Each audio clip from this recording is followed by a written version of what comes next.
Hello everyone, welcome to another Rick's Picks. Today I'm going to be doing my review of the Madball action figure Bruise Brothers by the Premium DNA toy line. Now he was a cool figure. He was part of the second line in the original wave of balls. And he was a really cool figure, had a neat look to him, so you should really check this out. And once again, if you like this video, share, subscribe, and hit that notification bell so you can see more videos like it. So without any further ado, let's take a look at this guy. Alright, so here we got Bruise Brothers in packaging. Now you have the front here that has the Madball logo, a green background with all sorts of Madballs in the background in a darker green. You have the official Madballs logo here. You spin it around, you have the Madballs logo again. Same with the back, the other side. And then the top, which you see here. And then this just slides off and now you have your figure. You get this nice shell so you can see the figure himself. Premium DNA. His name. And, you know, speaking of him being the action figure. You spin it around this way. You get this nice kind of retro artwork of him. His name, the Madball logo. Spin it this way, get a nice picture of the figure, the other figures in the line, his accessories, and you got your legal underneath. And you spin it around this way, and you see the actual balls that they were all designed off of. Collect them all, Madballs. And then you spin it around, you have the top of the box, and then you have your SKU and warning. So without any further ado, let's break him open. Alright, so here we have Bruise Brother, and he's a pretty neat looking figure. Just like all the other Madballs in this line of figures, the detail is phenomenal. I mean, they got all sorts of little nooks and crannies and little odds and end details. He has nice weight to him. Let's give him the rotation. I mean, he even got like these, you know, tattoos here and scrapes and bumps and bruises, you know, all the way around him. He even has, you know, a mother tattoo, which is kind of funny. His head does spin and it does pop off. There we go. So the head does pop off, so you still have that ball feature, which is pretty cool. Tight. Alright. He does have a shoulder joint, an elbow joint. The wrist rotates. And right around the rib cage, he also has a joint that allows him to spin. Alright. He has a thigh joint. And he has a knee joint. It's not really noticeable, but it is there. And he has a little ankle joint that moves a little.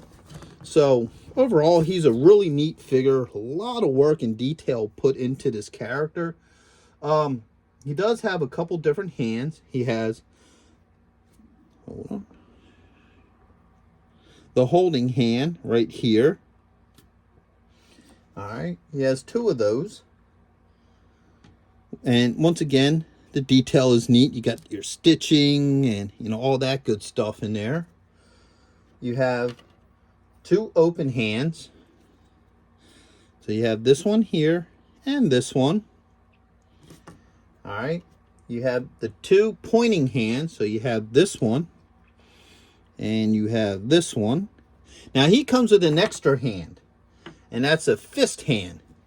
So that's pretty cool. So you can pop one of his hands off and, you know, you have a boxing glove hand, which is kind of neat.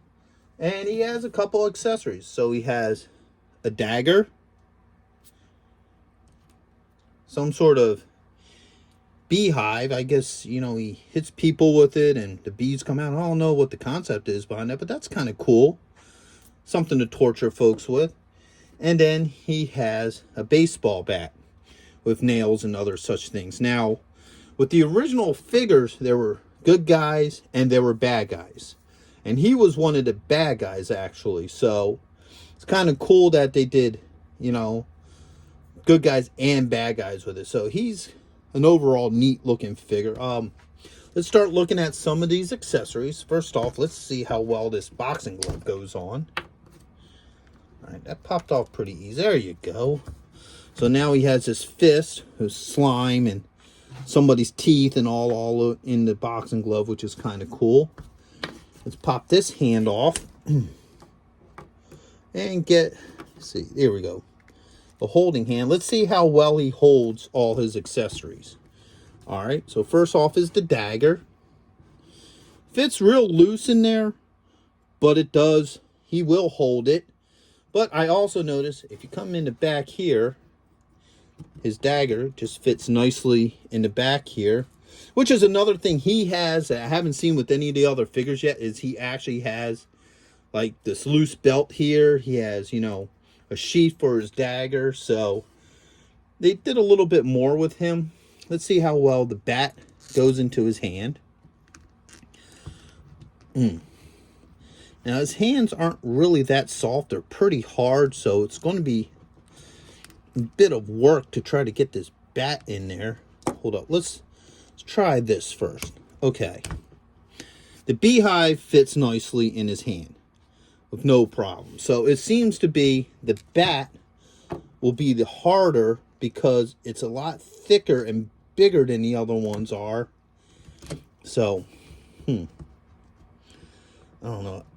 His fingers do have a little bit of play to them, but not a whole lot. And there you go. All right. So the bat will work as well. It's just a matter of, you know, maneuvering it so he can actually hold it. So overall, this is a neat figure, worthwhile to have with any kind of retro collection, horror collection, or if you're just a big Madballs fan, he's definitely a worthwhile piece to get. So I hope you guys liked this review. If you did, hit a like, share, subscribe, leave a comment. I'm always happy to hear from you guys. And check out my Madballs playlist and other weird, gross out stuff from the 80s. So with that being said, everyone have a good one. Late.